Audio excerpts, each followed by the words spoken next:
Assalamualaikum warahmatullahi wabarakatuh. Nepangkeun wasta abdi Naslarinjani Alifah ti kelas 10 genep. Dina kasempatan ieu abdi bade nyarioskeun ngeunaan pentingna ngajaga lingkungan. Lingkungan teh tempat urang hirup, tapi sampai ayeuna masih aya keneh wae nu teu paduli kana lingkungan. Runtah dibuang sakahayang, cai kotor dialirkeun ka mana wae. Lamun kitu terus, urang sorangan nu rugi, bisa jadi banjir, polusi, jeung panyakit.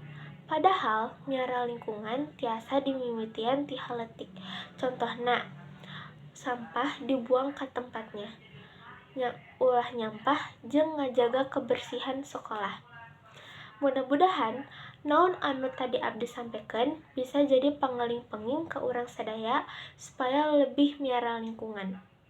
Hatur nuhun kana perhatosanana. Wabillahi taufiq wal hidayah. Wassalamualaikum warahmatullahi wabarakatuh.